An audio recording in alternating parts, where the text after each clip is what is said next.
តបងបងថ្ងៃនេះក្រុមការងារ Cam Scan នាំបងបងមកទស្សនាឈុត scan model FKE81 ចំណានថានៅក្នុង model FKE81 នេះមានអ្វីខ្លះតោះយើងទស្សនាវីដេអូនេះជាមួយនឹងខ្ញុំទាំងអស់គ្នា model FKE81 នេះគឺមានភ្ជាប់មកជាមួយនឹងម៉ាស៊ីន scan ដែលមានអេក្រង់8 inch ធំទូលាយងាយស្រួលមើលនៅផ្នែកខាងលើគឺមានកុងតាក់បិទបើក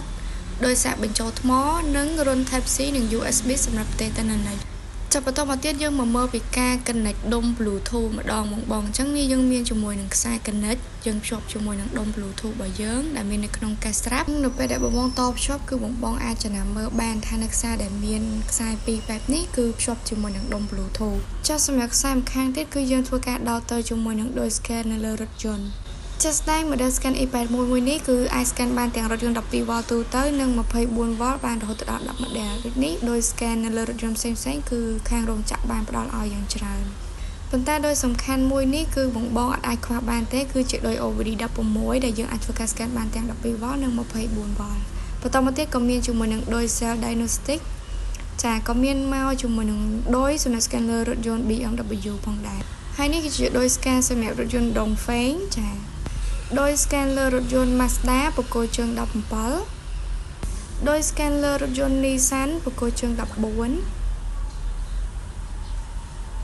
ដោយ scan លើ model Daewoo GM បកគោជើង12ដោយ scan លើរថយន្ត Marelli បកគោជើង3ដោយ scan លើរថយន្ត Toyota បកគោជើង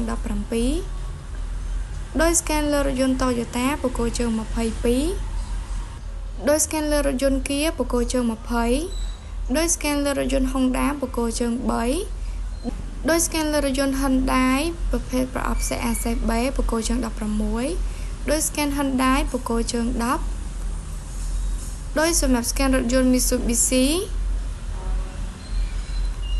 ដោយសម្រាប់ scan លើរថយន្ត Mercedes-Benz បកគោជើង38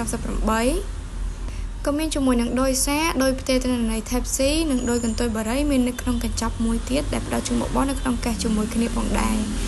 ចា៎គុណបងសម្រាប់ការទស្សនាវីដេអូមួយនេះសម្រាប់បងចង់ដឹងព័ត៌មានបន្ថែមអាចទាក់ទងតាមរយៈ Telegram ខាងក្រោមបានអរគុណ